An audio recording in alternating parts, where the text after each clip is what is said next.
എനിക്കൊന്നും മനസ്സിലാവുന്നില്ലല്ലോ അച്ഛാ.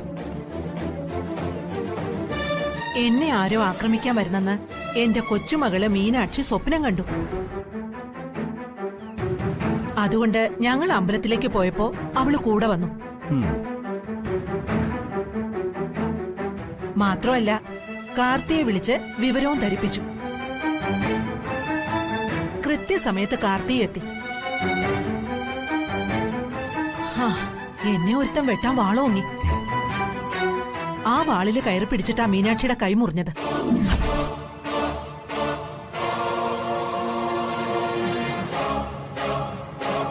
ഞങ്ങള് ഔട്ട് ഹൗസിലേക്ക് പൊക്കോട്ടെ മുത്തശ്ശി, ഒന്ന് കിടക്കണം. അങ്ങനെ പോകുന്നത് ശരിയാണോ? മുത്തശ്ശനും മുത്തശ്ശിക്കും ഇനിയും കൊച്ചുമകളുടെ പ്രൊട്ടക്ഷൻ വേണ്ടേ? ഞങ്ങളെ ആരെങ്കിലും ഉപദ്രവിച്ചാലോ? മാലതി, അമ്മേ, ആരതി കൊണ്ടുവരൂ. ആരതിയോ? അതെന്തിനാ? നിന്റെ അച്ഛമ്മയാ ഞാൻ. അച്ഛച്ചൻ കൈമളേട്ടനും. പക്ഷേ മുത്തശ്ശിന്നും മുത്തശ്ശാന്നും വിളിച്ചതുകൊണ്ട് ഇനി അങ്ങനെ തന്നെ വിളിച്ചാ മതി. ഞങ്ങളുടെ പേരക്കുട്ടിയാ മീനാക്ഷി. മുത്തച്ഛന്റെ നക്ഷത്രക്കുട്ടി. ആ, നക്ഷത്രക്കുട്ടൻ ദാ നിൽക്കുന്നു. ദേ, മുത്തശ്ശി ഇങ്ങനെ ചില കുറുമ്പൊക്കെ കാണിക്കും. അത് മുത്തശ്ശിയുടെ സ്വഭാവം മാത്രമല്ല, ശീലം കൂടിയാ. ഞങ്ങളുടെ പേരക്കുട്ടി താമസിക്കേണ്ടത് ഞങ്ങളോടൊപ്പം ചെമ്പകമംഗലം തറവാട്ടില.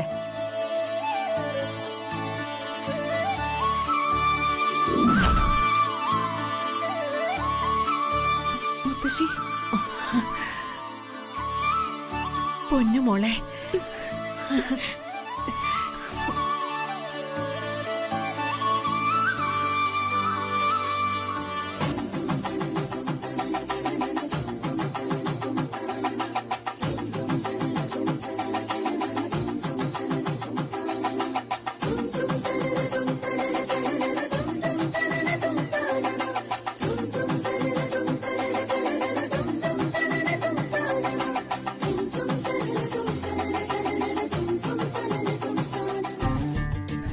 ഇപ്പോഴാണ് അമ്മ ഒരു അമ്മയായത്. ചെമ്പകമംഗലത്തിന് സിംബോളിക് നാടകം. ചിലപ്പോ അടിച്ച് പുറത്താക്കുന്നു, ചിലപ്പം വിളിച്ച് കേറ്റുന്നു.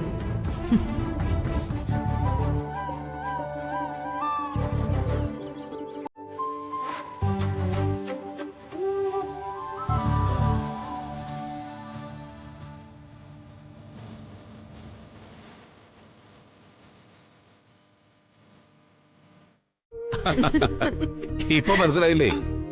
ഈ മുത്തശ്ശിക്ക് മോളോടുള്ള സ്നേഹം ഉള്ളിലടക്കി പിടിച്ച് വീർപ്പൂട്ടുമായിരുന്നു. സത്യായിരുന്നു മോളെ. ഈ മുത്തശ്ശൻ പറയുന്നത് 100% സത്യം തന്നെയാ. അപ്പോ ഒന്ന് വെയിറ്റ് ഇട്ടതല്ലേ കൊച്ചു കള്ളി. വെയിറ്റ് എന്ന് പറഞ്ഞാലേ ഭയങ്കര വെയിറ്റ്.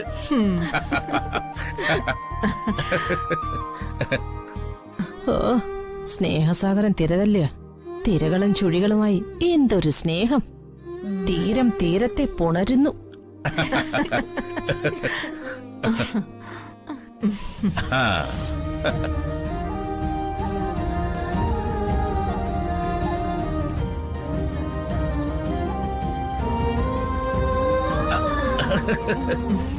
കുശുമ്പ് കുശുമ്പ്. 3 അപോഷനുള്ള മരുന്ന് കഴിച്ച ആപത്താണെന്ന് ഡോക്ടർ പറഞ്ഞതാ. അതൊന്നും പേടിക്കണ്ട. ഈ മരുന്ന് കഴിച്ചാൽ ഒരാപത്തും വരില്ല. കുഞ്ഞ് മാത്രമേ ഇല്ലാതാകൂ, അമ്മയ്ക്കൊന്നും വരില്ല. ഉറപ്പാണല്ലോ അല്ലേ? 100% ഉറപ്പ്.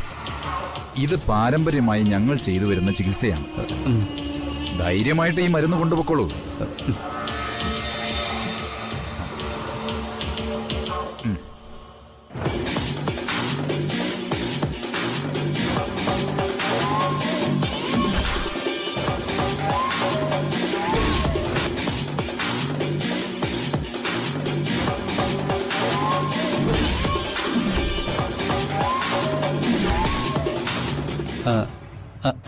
എത്രയായി? 1000 രൂപ.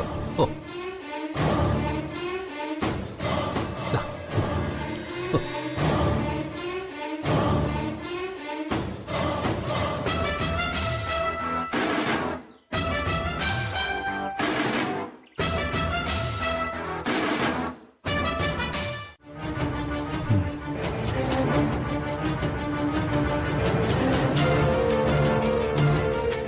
ഇത് ഞാൻ ചെയ്തതാണെന്ന് എല്ലാരും അറിഞ്ഞാ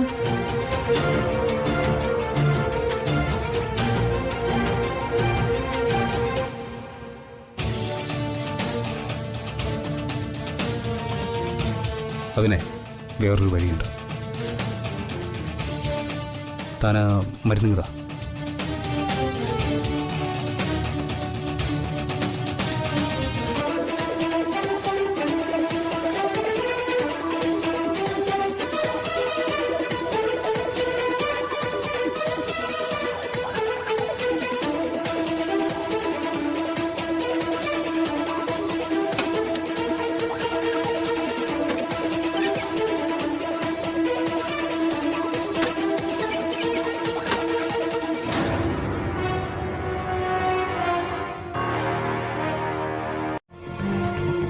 ആ മാള് പറഞ്ഞത് സത്യം.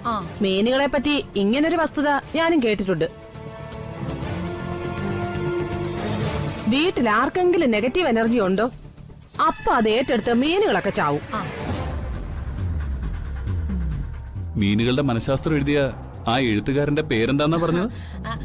Professor Benjamin Konchamada. അയാൾ ജീവിച്ചിരിപ്പുണ്ടോ? എന്തിനാ? അയാളെ കണ്ടുപിടിച്ചിട്ട് തല്ലിക്കൊല്ലാനായിരുന്നു. അയാളുടെ ഒരു മനഃശാസ്ത്രം. നിനക്ക് അലങ്കാര മത്സ്യങ്ങളെ കുറിച്ച് അറിയാഞ്ഞിട്ടാ. മീനുകള് നെഗറ്റീവ് എനർജി ഏറ്റെടുത്ത് ചാകുന്നവരെ. അതിനിവിടെ എന്ത് നെഗറ്റീവ് എനർജിയാ ഉള്ളത്? അത് മനസ്സിലാവുന്നില്ലല്ലോ. അല്ല, പുതുതായി ഇവിടെ ചിലരൊക്കെ കേറി വന്നിട്ടില്ലേ? അവർക്ക് നെഗറ്റീവ് എനർജി ഇല്ലെന്ന് പറയാൻ പറ്റുമോ? അത് തെളിയിക്കാനും പറ്റില്ലല്ലോ. അമ്മായി എന്നെ കുറിച്ചാണല്ലോ ഈ പറയുന്നത്. അയ്യോ, ഞാൻ പേരെടുത്തൊന്നും പറഞ്ഞില്ലല്ലോ. പേരെടുത്ത് പറയുന്നത് എന്തിനാ? പുതിയതായി ഈ വീട്ടിലേക്ക് കയറി വന്നത് ഞാനല്ലേ? ശരിയല്ലേ മീനാക്ഷി പറഞ്ഞത്? ഇവളല്ലേ ഇവിടെ പുതുതായിട്ട് വന്നിട്ടുള്ളത്? എന്താ മിണ്ടാത്തത്? അമ്മയുടെ മനസ്സിലുള്ള അഴുക്ക് മുഴുവൻ ആ നാവിലൂടെ മോശപ്പെട്ട വാക്കുകളായിട്ട് പുറത്തേക്ക് വരിക.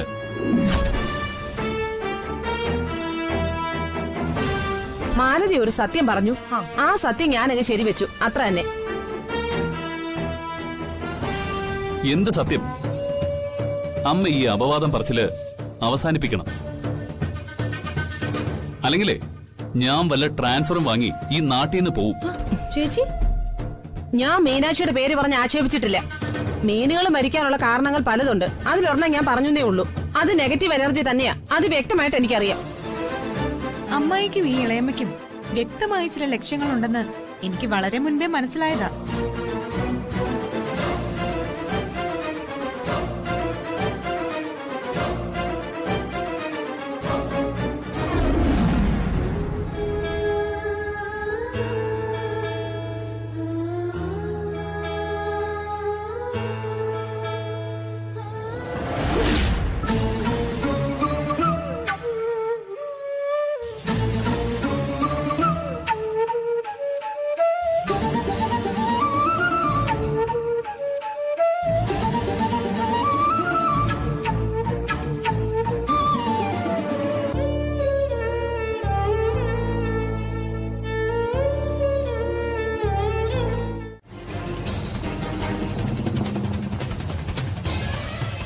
മൈഥിലി ചേച്ചി പാല് മാത്ര കുടിച്ചത്.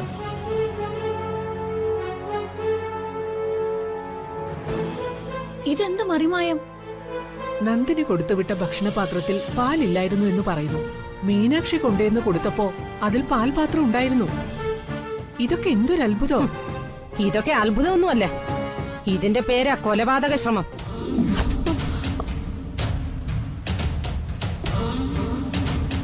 എന്റെ മരുമകളെ വരെ കൊല്ലാൻ ഇതിനകത്ത് പദ്ധതി ഇടുന്നുണ്ടെന്ന് രത്നചുരുക്കം. സാവിത്രി, കാര്യങ്ങൾ വ്യക്തമായും സത്യമായും അറിയുന്നവരെ ആവശ്യമില്ലാത്ത സംസാരം വേണ്ട. ഇത് ആവശ്യമുള്ള സംസാരം തന്നെ. നന്ദിനി കൊടുത്തയക്കാത്ത പാല് മീനാക്ഷി എന്തിനു കൊണ്ടുപോയി കൊടുത്തുവെന്നും എങ്ങനെ കൊടുത്തുവെന്നും എനിക്കിപ്പോ അറിയണം. ഇവിടെ വെച്ച് പറയണം.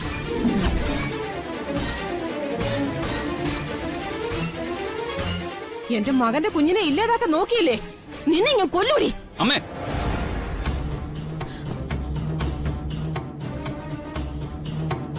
ഇവളെ ഞാൻ വെറുതെ വിടില്ല. കൊല്ലും ഞാൻ ഇവളെ. അമ്മേ, അരുത്. വെറും സംശയത്തിന്റെ പേരിൽ ഇവളെ ക്രോശിക്കാൻ ഞാൻ സമ്മതിക്കില്ല. ഇവൾ ഇത്ര ഹീനമായ പ്രവൃത്തികളൊന്നും ചെയ്യില്ല. നന്ദിനി പറഞ്ഞത് 100% ശരിയാ.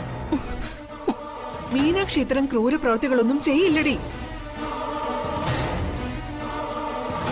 മൈഥിലിയുടെ വയറ്റിൽ ജനിക്കാനിരിക്കുന്ന പിഞ്ചു കുഞ്ഞിനെ കൊന്നിട്ട് മീനാക്ഷിക്ക് എന്ത് നേടാനാ?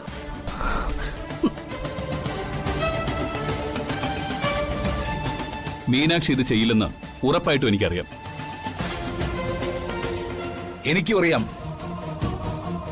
മീനാക്ഷി സംശയിക്കുന്ന 2 പേരെ ഈ ചെമ്പകമംഗലത്തുള്ളൂ. അത് ദാ നിൽക്കുന്ന സാവിത്രി മാലതിയുമാ.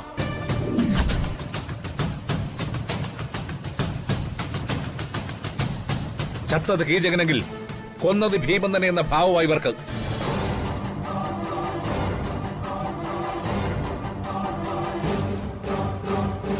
ഞാൻ പോലീസ് ഉദ്യോഗസ്ഥന്.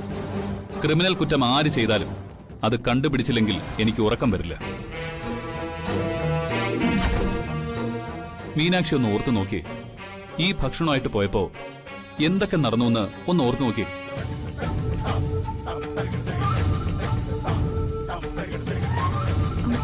ഭക്ഷണവുമായി ഞാൻ പോയപ്പോ എനിക്കൊരു കോള് വന്നു.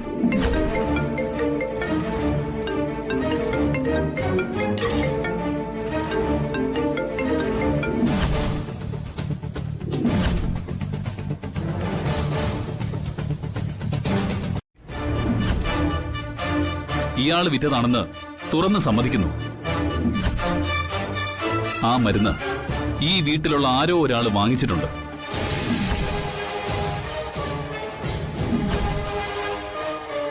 അതാരാണെന്ന് ആളെ കണ്ടാൽ ഇയാൾക്ക് മനസ്സിലാവുമല്ലോ. അതിന് ഞാൻ ഇയാളെ ഇങ്ങോട്ട് കൊണ്ടുവന്നത്.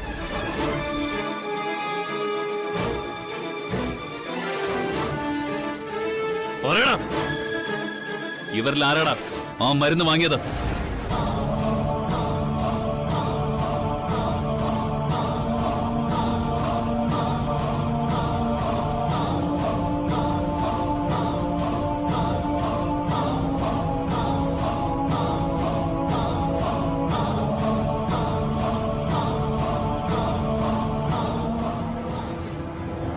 ഈ കുട്ടിയാണോ തന്നോട് മരുന്ന് വാങ്ങിയത്?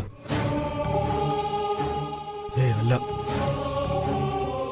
എന്റെ നിന്ന് മരുന്ന് വാങ്ങിയത് ഒരു പുരുഷനായിരുന്നു.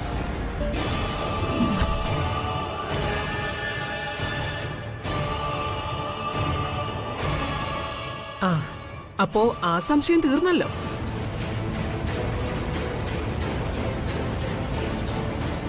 പിന്നാരാ മരുന്ന് വാങ്ങിയെന്ന് പറയടാ.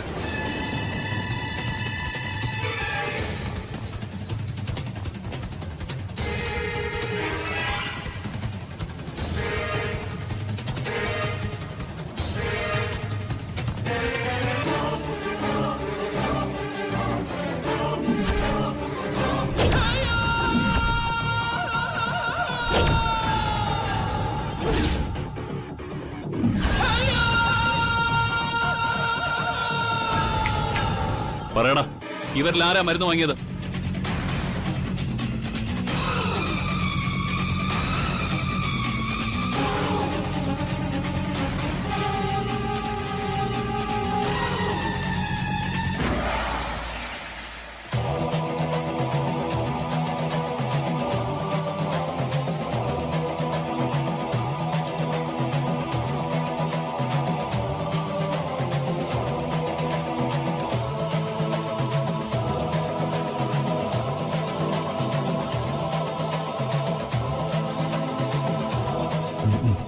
ഇവരാരുമല്ല.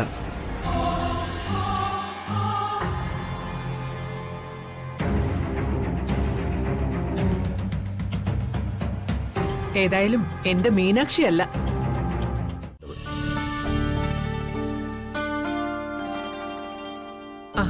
അങ്ങനെ തന്നെ നിശ്ചയിച്ച് ചാർത്ത് എഴുതിക്കോളൂ ജോത്സരെ.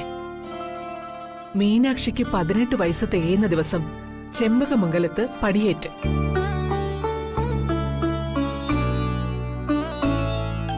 നിനക്ക് എന്ത് ന്യായോ? ഇതിൽ എന്ത് അന്യായമാ? ഞങ്ങൾ ചെമ്പകമംഗലത്തെ മക്കളും കൊച്ചുമക്കളും ഒക്കെ ഇവിടെ ഉള്ളപ്പോ പടിയിറക്കി വിട്ടവർക്കും ദത്ത് നിൽക്കുന്നവർക്കും ഒക്കെ അധികാരം കൊടുക്കുന്നത് ആലോചിച്ചിട്ട് വേണം. മിണ്ടരുത് നീ രാമഭദ്ര. ഒരു വാക്കുകൊണ്ട് പോലും നിന്നെ ഞാൻ നോവിച്ചിട്ടില്ല. പക്ഷെ ഇവളോട് എനിക്ക് പറഞ്ഞേ പറ്റൂ. ഡി കെട്ടിച്ചു വിട്ടതാ നിന്നെ, വെറുതെ അല്ല, എല്ലാ അവകാശങ്ങളും തന്ന്. രാമഭദ്രന്റെ അച്ഛൻ ആ പാവം നമ്പ്യാരി ചേട്ടന് നാഴി വെള്ളം കൊടുക്കുന്നത് നാണക്കേടാണെന്ന് വിചാരിച്ച് ഭർത്താവിനെ ഇവിടെ പിടിച്ചു നിർത്തി നീ ചെമ്പകമംഗലം ഭരിക്കുക. മക്കളോട് വാത്സല്യം ഉള്ളതുകൊണ്ട് ഞാനും കൈമളയേട്ടനും അത് മനഃപൂർവ്വം അംഗീകരിച്ചു. അമ്മ ഞാനൊന്ന് പറഞ്ഞോട്ടെ. ആസ്ഥാനത്ത് കയറി അഭിപ്രായം പറഞ്ഞാലേ ആടി തരും ഞാൻ. അതിന് കാരണം നിന്റെ ഭാഗത്ത് ഒരു ന്യായം ഇല്ലാത്തതുകൊണ്ടാടി. കുടുംബത്തിൽ റോള് കുറഞ്ഞവര് അടങ്ങി നിന്നോണം. കാരണം അവരുടെ വോയിസ് ഞങ്ങൾ മാതാപിതാക്കളുടെ ദാനമാ.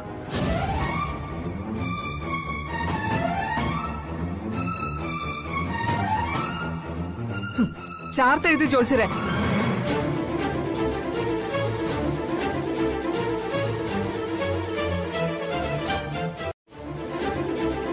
മാധുരി മരിക്കുന്നതിന് മുൻപും എന്നോട് സംസാരിച്ചത് നന്ദിനിയോടുള്ള പ്രതികാരത്തെക്കുറിച്ചാ. അവള് കാരണം ചെമ്പകമംഗലത്ത് നിന്നും ഉപേക്ഷിക്കപ്പെട്ടവളാ എന്റെ അനിയത്തി. നിന്റെ അനുജത്തി കാരണം ജീവിതം തുലഞ്ഞു പോയവളാ നന്ദിനി. അവളുടെ മനസ്താപവും മനഃശാപവുമാണ് മാധുരിയുടെ ദുരന്തത്തിന് കാരണം. അച്ഛൻ എന്തൊക്കെ പറഞ്ഞാലും മാധുരിയുടെ കുഞ്ഞിനെ നന്ദിനി മകളായി സ്വീകരിക്കാൻ ഞാൻ സമ്മതിക്കില്ല. വിനാശകാലേ വിപരീത ബുദ്ധി. മോളെ, കാലപുരുഷൻ ഉറക്കം നടിച്ച് പള്ളി കൊള്ളുകയാണ് പാലാഴിയിൽ. ചെയ്യുന്ന ജോലിക്ക് കൂലി അവൻ തരാതെ വിടില്ല. നിനക്കും കിട്ടും പലിശ സഹിതം. ഇതൊന്നും കാണാനിടവരാതെ എന്റെ ഭഗവാനെ, എന്നെ ഒന്നും തിരികെ വിളിക്കുന്നുണ്ടോ?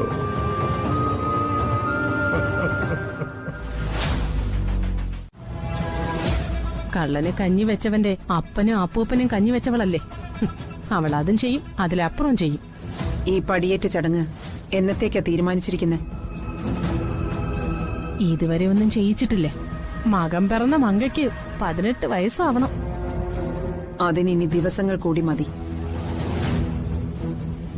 അതിരിക്കട്ടെ, അവിടെ നമുക്ക് സപ്പോർട്ടായിട്ട് വേറെ ആരൊക്കെയുള്ളത്? ആ, മാലതിയുണ്ട്, ജഗദീഷിന്റെ ഭാര്യ.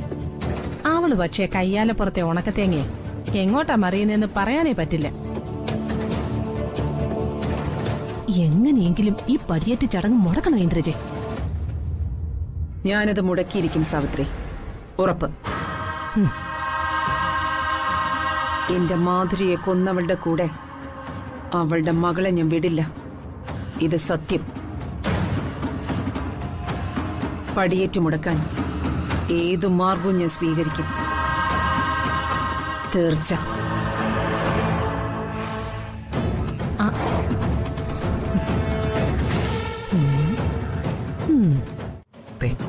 നാളെ പടിയേറ്റ. അശ്വിനും അതിഥിയും വരെ അമ്പലത്തിലായിരിക്കും. ഇതാണ് നമുക്ക് പറ്റിയ അവസരം. ഇനിയിപ്പോ ഉടനെ ഒന്നും ഇങ്ങനെ ഒരു ചാൻസ് ഒത്തുവരില്ല. നീ വ്യക്തമായിട്ടൊന്ന് പറയും. ഈ അവസരം മുതലെടുത്ത് നമുക്ക് മുങ്ങാം. എല്ലാവരും പടിയേറ്റ് ചടങ്ങിൽ പെട്ട് തിരക്കിലായിരിക്കും. അങ്ങനെയാവുമ്പോ അവര് നമ്മളെ അന്വേഷിക്കാൻ സമയമെടുക്കും. ഇതിനകം നമുക്ക് അടുത്ത സ്റ്റേജ് പിടിക്കാം. എങ്ങനെ പോവും? ഞാൻ കാറുമായിട്ട് അമ്പലത്തിനടുത്ത് കാത്തു നിൽക്കാം. ബാക്കിയെല്ലാം അവിടെ വെച്ച്.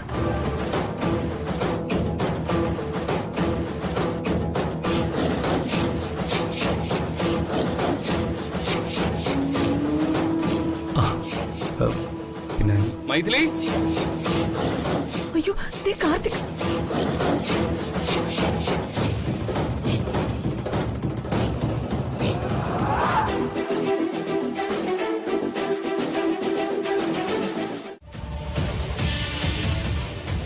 നന്ദിനിയാണ് എന്റെ സാവിത്രിയുടെ ലക്ഷ്യം.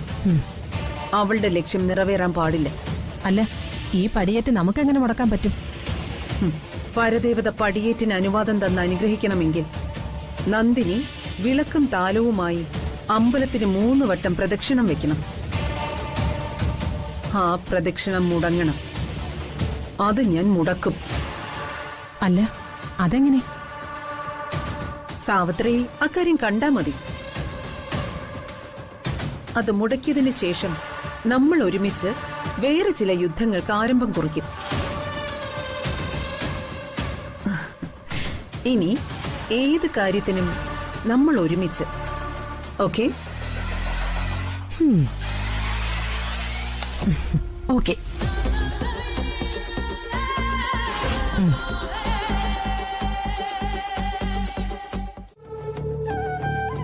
പടിയേറ്റുകാരി വലത് കൈയിൽ ഈ നിലവിളക്കും ഇടത് കൈയില് ഈ താലവുമേന്തി വേണം ക്ഷേത്രത്തിന് പ്രദക്ഷിണം വയ്ക്കേണ്ടത്.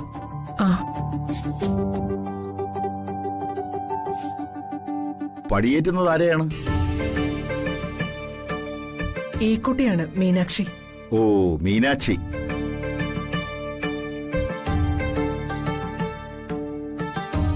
മീനാക്ഷി അകമ്പടിക്കാരിയായി പ്രാർത്ഥനയോടെ കൂടെ നടന്നാ മതി. പിന്നീടുള്ള ചടങ്ങുകൾക്ക് വിളിക്കുമ്പോ വന്നാ മതി.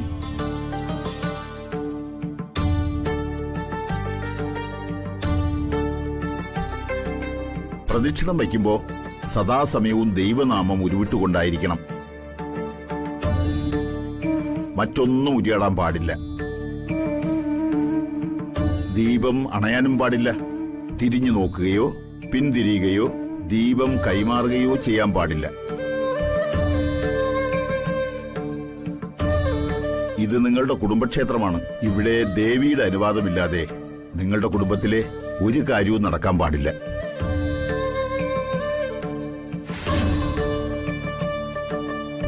ദേവിയുടെ അനുവാദത്തിനായുള്ള പ്രാർത്ഥനയാണിത്. വിളക്ക് കെടുകയോ ഞാൻ പറഞ്ഞ നിബന്ധനകൾ തെറ്റിക്കുകയോ ചെയ്താൽ ദേവി കോപിക്കും.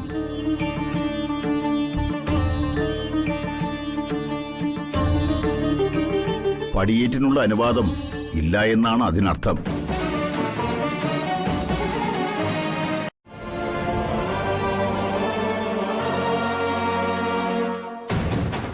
ശരി.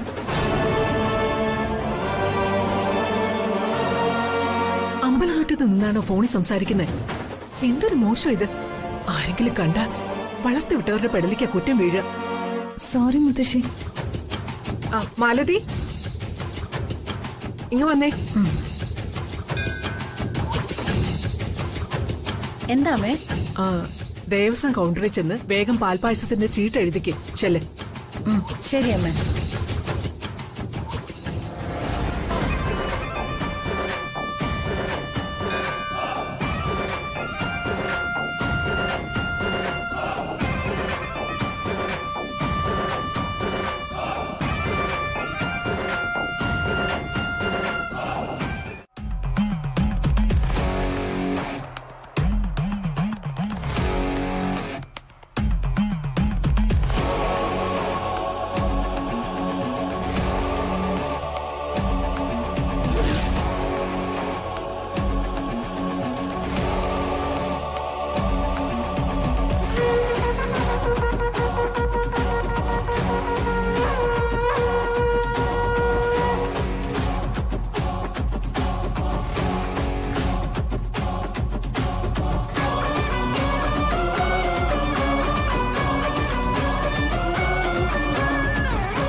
പ്രദക്ഷിണം വയ്ക്കുമ്പോൾ സദാസമയവും ദൈവനാമം ഉരുവിട്ടുകൊണ്ടായിരിക്കണം.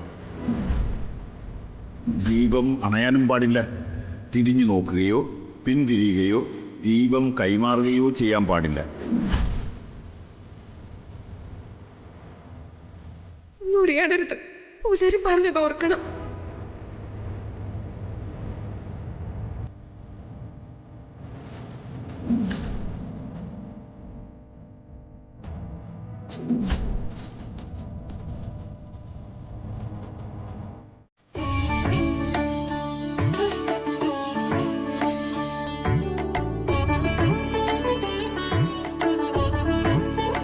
ഒന്നിനും ഒരു വിഘ്നവും നേരിട്ടില്ല. കാറ്റുണ്ടായിരുന്നു, പക്ഷെ വിളക്ക് കെട്ടില്ല. ദേവിയുടെ അനുഗ്രഹമുണ്ടെന്നർത്ഥം. രണ്ടാം വട്ട പ്രദക്ഷിണം തുടങ്ങിക്കൊള്ളൂ. ഇതേപോലെ തന്നെ, ഇതേ നിബന്ധനകളോടെ.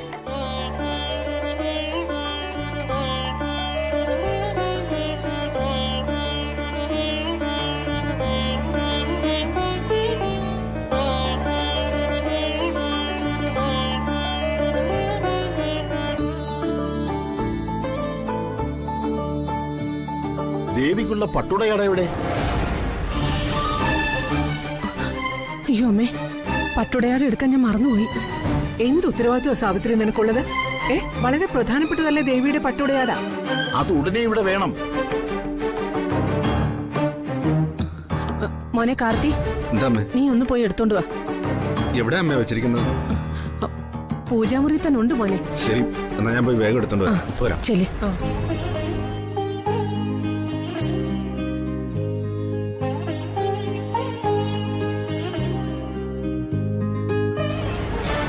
ഇത് തന്നെ പറ്റിയ അവസരം.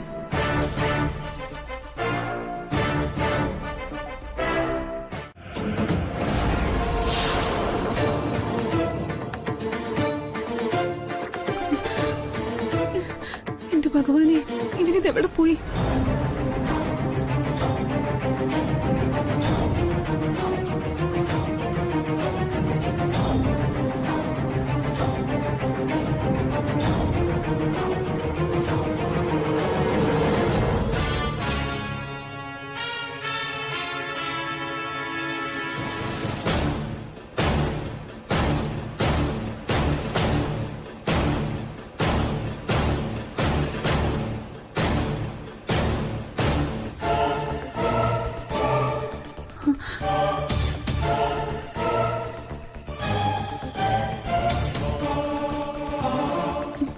ഈ തോട്ടൻ അവിടെ പോയി നിൽക്കുവാണോ? അവനൊന്ന് വിളിച്ചു നോക്കിയാലോ?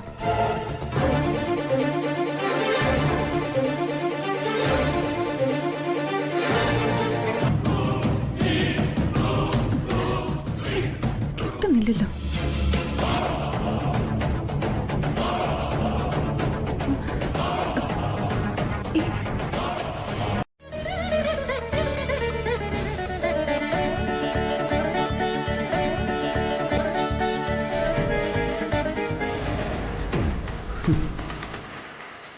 മുടിഞ്ഞ ഒരു കൂട്ടപ്രാർത്ഥന. എന്തിനാ ദേവി എന്നെ ചതിച്ചത്?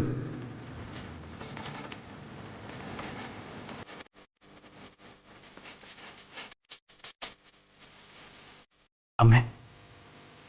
അമ്മയോ? ആരടമ്മ? ചേച്ചിയെ കയറി അങ്ങനെ വിളിച്ചാലുണ്ടല്ലോ. സോറി ഏട്ടത്തി, ഞാനേ കാർത്തി വിളിക്കുന്നത് കേട്ട് ഒരു ഒഴുക്കിലങ്ങ് വിളിച്ചു പോയതാ. അയ്യടാ,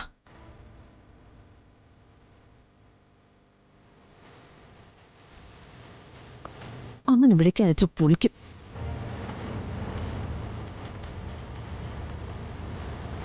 അല്ലെങ്കിൽ തന്നെ മനുഷ്യരോട് അവ തീപിടിച്ച് നിൽക്കുക. അതിനിടയ്ക്കാം അവന്റെ ഒരു കുഞ്ഞുകളി. ദേ, ഈ വകം അവലക്ഷണം കിട്ടേന്റെയൊക്കെ അമ്മയാവുന്നതിന് പകരം ആറ്റിൽ ചാടിയുള്ള ആത്മഹത്യ.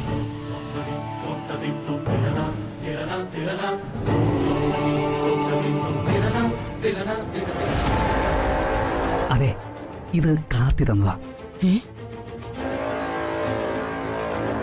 പട്ടുടയാടാ. എന്നിട്ട് കാർത്തി അവിടെ പോയി.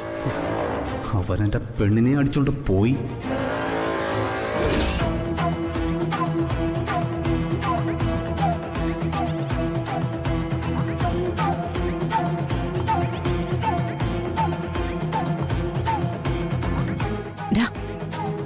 എന്തായിട്ടൊന്നും മിണ്ടാത്തെ? കാർത്തി എവിടെ പോയെന്ന്?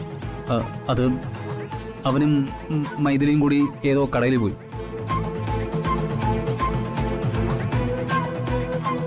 തിരുമേനി, പട്ടുടയാട. ആ കൊണ്ടുവരൂ.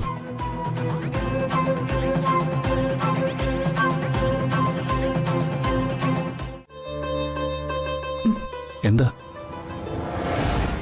അയാളെ അറിയാലോ. ആ അറിയാം. സസ്പെൻഷനിലായ CI മഹാദേവൻ എന്റെ സബോർഡിനേറ്റ് ആയിരുന്നു.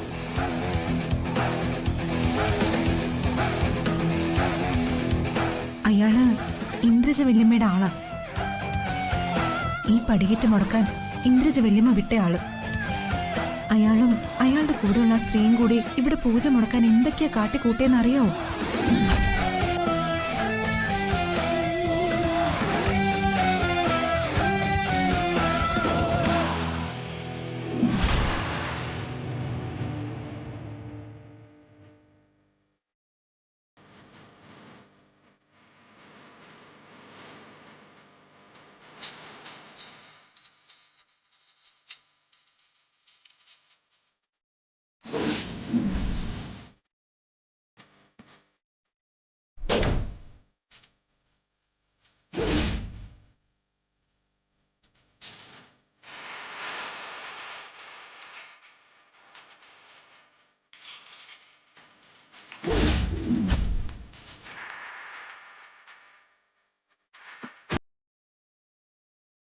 ആ മഹാദേവന്റെ കാര്യത്തില് ഇപ്പൊ ഞാനൊരു തീരുമാനം ഉണ്ടാക്കാം.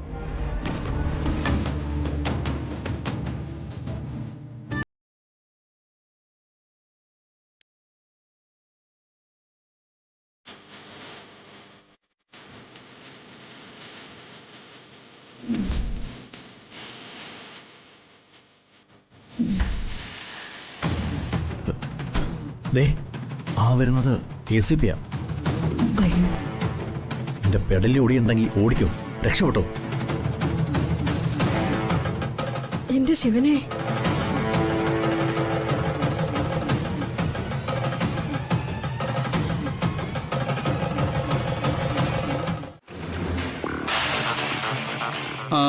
മഹാദേവൻ എന്താ ഇവിടെ? ഞാനൊന്ന് തൊഴാൻ ഇറങ്ങിയതാണ് സാർ. സാറെന്താ ഇവിടെ? ഞാൻ കുറച്ച് പച്ചക്കറി വാങ്ങാൻ വന്നത്. കളിച്ച് കളിച്ച് നീ എന്റെ കോർട്ടിലും വീട്ടിലും കയറി കളിക്കാൻ തുടങ്ങി അല്ലടാ?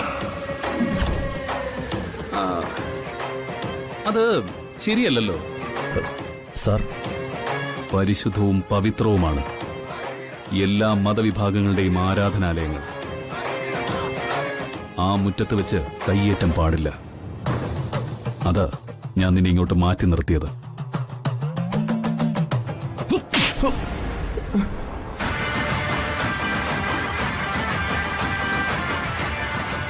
ഇത് പഴയ കണക്ക്.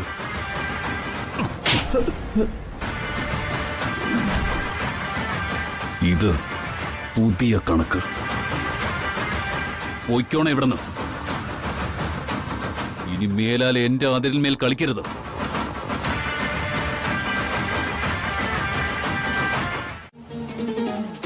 ഞാൻ പറഞ്ഞത് വല്യമ്മ കേട്ടില്ലേ? എന്റെ അമ്മയെ ദ്രോഹിക്കാൻ നോക്കിയ വേദനിക്കുന്നത് എനിക്കായിരിക്കും. എനിക്ക് ജീവനുള്ളിടത്തോളം കാലം വല്യമ്മയ്ക്ക് എന്റെ അമ്മയെ ഒന്നും ചെയ്യാൻ പറ്റില്ല. മീനാക്ഷി പറയുന്നത് ശ്രദ്ധിച്ച് കേൾക്കണം. ഇതൊരു മുന്നറിയിപ്പാ. അമ്മയുടെയും എന്റെയും വഴികളിലേക്ക് വല്യമ്മ വന്നു പോവരുത്. ഈ ജന്മം ഞാൻ എന്നെ എന്റെ അമ്മയ്ക്ക് നൽകി കഴിഞ്ഞു. നിന്റെ ഒരു അമ്മ. എനിക്കറിയാം, പ്രസവിച്ച അമ്മയോട് സ്നേഹമില്ലാത്ത നിനക്ക് എങ്ങനെ വല്യമ്മയായ എന്നോട് സ്നേഹം ഉണ്ടാവും? ചിലരുടെ തനിനിറം പുറത്തു വരുമ്പോ താനീ സ്നേഹം ഇല്ലാതാവും. എടി, നിന്റെ അമ്മയെ കൊന്നവരെ നീ തിരിച്ചറിയുന്ന ഒരു ദിവസം വരും. അങ്ങനെ ഒരു ദിവസം വരില്ല വല്യമ്മ. വരും. നീ എന്റെ ചോരയാ. അതുകൊണ്ട് നീ എന്നെ എത്ര വെറുത്താലും നിന്നെ ഞാൻ സ്നേഹിക്കും. അതുവരെ നീ നിന്നെ ശ്രദ്ധിക്കണം. എനിക്കത്രേ പറയാനുള്ളൂ.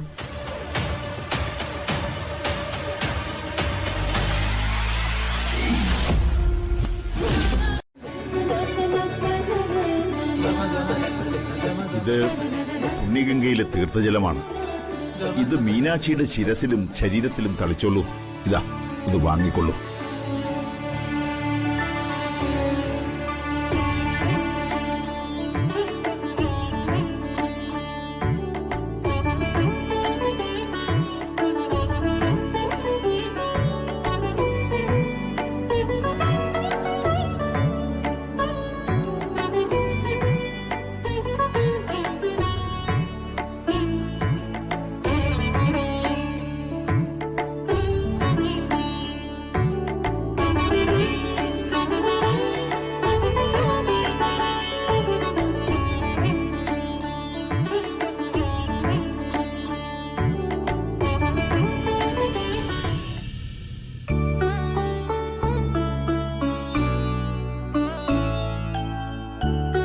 അതെ, ഇനി ഈ പുടവ ധരിപ്പിച്ച് അടയാഭരണങ്ങളെല്ലാം അണിയിച്ച് കൊണ്ടുവന്നോളൂ.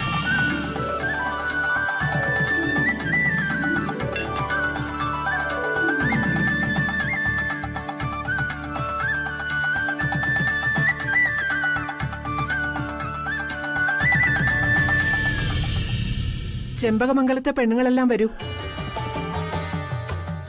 എന്താ നീ വരുന്നില്ലേ? ഇല്ല, ഞാൻ വരുന്നില്ല. മോളെ, പടിയേറ്റൊക്കെ കഴിഞ്ഞോ? പടിയേറ്റ് കഴിഞ്ഞു. എന്റെ മുഖത്ത് അടി കൊണ്ടതുപോലെയായി. അവരൊക്കെ വളരെ നല്ല മനുഷ്യരാ. അവർക്ക് നല്ലതേ വരൂ. നല്ല മനുഷ്യര്. നല്ല മനുഷ്യരെയൊക്കെ ഞാൻ ശരിയാക്കി കൊടുക്കാം. നീ എന്തിനാ മറ്റുള്ളവരെ ഇങ്ങനെ വെല്ലുവിളിക്കുന്നത്? നീ നിന്റെ കാര്യം നോക്കി ജീവിക്കാൻ നോക്ക്. ഞാൻ എന്റെ കാര്യം നോക്കി തന്നെയാ ജീവിക്കാൻ ശ്രമിക്കുന്നത്. എന്റെ ലക്ഷ്യം അതെന്തായാലും ഞാൻ നിറവേറ്റും. അത് നിറവേറ്റാതെ എനിക്കൊരു മടങ്ങിപ്പോക്കില്ല. അവളുണ്ടല്ലോ, ആ മീനാക്ഷി, അച്ഛന്റെ മാധുരിയുടെ മകള്. അവൾക്ക് എന്റെ കൂടെ വരണ്ടാന്ന്. അവൾ വരുന്നില്ലെങ്കിൽ വരണ്ട. അതിന് നിനക്കെന്താ? അവൾ അവളുടെ അച്ഛൻ വീട്ടിലല്ലേ നിൽക്കുന്നത്. സത്യത്തിൽ അങ്ങനെയല്ലേ വേണ്ടത്? അത് ഞാൻ സമ്മതിക്കില്ല. എന്റെ അനിയത്തിയെ കൊന്നവരുടെ വീട്ടില് അവള് നിൽക്കാൻ പാടില്ല. ആര് കൊന്നുന്നാ നീ പറയുന്നത്?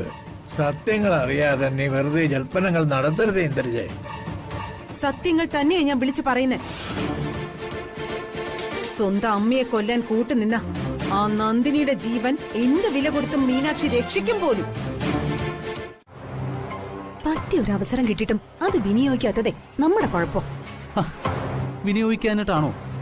നമ്മൾ എങ്ങോട്ട് തിരിഞ്ഞാലും ഓരോ മാർഗ തടസ്സമല്ലേ. നമ്മുടെ കാര്യത്തിൽ മാത്രം എന്താണെന്നോ ഇങ്ങനെയൊക്കെ സംഭവിക്കുന്നത്.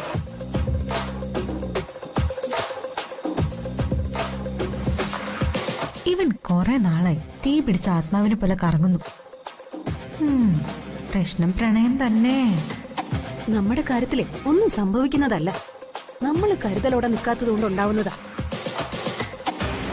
ഇതേ പ്രണയശാപം. നമ്മളെ തമ്മിൽ ഒന്നിപ്പിക്കരുതെന്ന് ദൈവത്തിനെന്തോ പ്ലാനുള്ളത് പോലെയാ. പ്രണയശാപോ? അതെന്ത് ശാപം? നോക്കട്ടെ. എന്റെ ഫോണിൽ നിന്ന്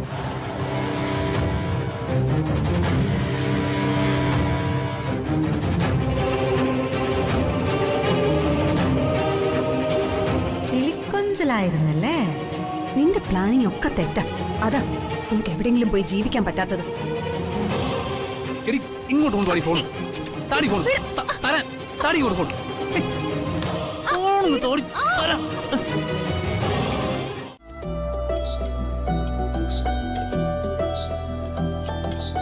എല്ലാം റെഡിയായല്ലോ? എല്ലാം റെഡിയാ.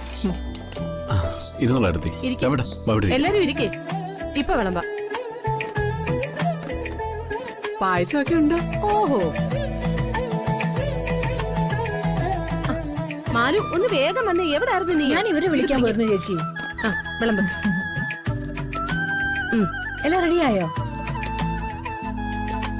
ഈ പടിയേറ്റിന് അമ്പലത്തിൽ നിന്ന് കൊണ്ടുവന്ന പാൽപായസം ഇല്ലേ? ഉണ്ടച്ചാ. ഉണ്ടാകണം. പാൽപായസം എന്നെ സംബന്ധിച്ചിടത്തോളം വലിയ പ്രതീക്ഷയാ.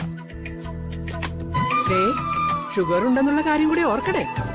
ഓ എന്റെ രാജലക്ഷ്മി, ഈ സന്തോഷ നിമിഷത്തിൽ നീ എന്തിനായി വിഷമിപ്പിക്കുന്ന കാര്യങ്ങൾ പറയുന്നത്? പിന്നീട് വിഷമിക്കാതിരിക്കാൻ വേണ്ടി പറഞ്ഞതാ. ഓ മീനാക്ഷി കൊച്ച്, മുത്തച്ഛൻ്റെ അടുത്ത് വന്നിരിക്കെ. ഇനി മുതൽ ദാ ഇവിടെയാണ് കുഞ്ഞിന്റെ സീറ്റ്. ആ മുത്തശ്ശന്റേത് മാത്രമായി അങ്ങനെ പേരക്കുട്ടിയെ ഏറ്റെടുക്കണ്ട. മുത്തശ്ശിക്കും വേണം തുല്യ അവകാശം. അങ്ങോട്ട് മാറിയിരുന്നേ. ഓ മോളിങ്ങോട്ട് വാ. അവിടെ ഇരിക്കെ. ആ ഇങ്ങോട്ടിരിക്കെ. ഇരിക്കെ.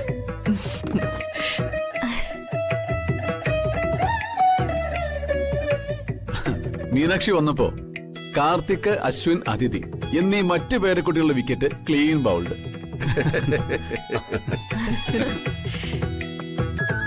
പുതിയ പേരക്കുട്ടിയെ എടുത്ത് പുന്നാരിച്ചു. ഇത് അധികകാലം ഇവിടെ വാഴില്ല. ആ ഇന്ന് നന്ദിനി വിളമ്പുകാരി ആവണ്ട. ഇന്നേ നീ അമ്മയായ ദിവസമാ. വാ വന്നിരിക്കെ. സാവിത്രി മലതയും കൂടി വിളമ്പിക്കോളും. ആ അതാ അതിന്റെ ശരി. ഓ നന്ദിനി അടുത്തൂടെ ഇരിക്കേ. വേണ്ട, ഞാൻ ഒടുവിലിരുന്നോളാം. പറയുന്നത് കേക്ക് നന്ദിനി. ഇവിടെ വന്നിരിക്കേ. വാ ദൈവമേ. അയ്യ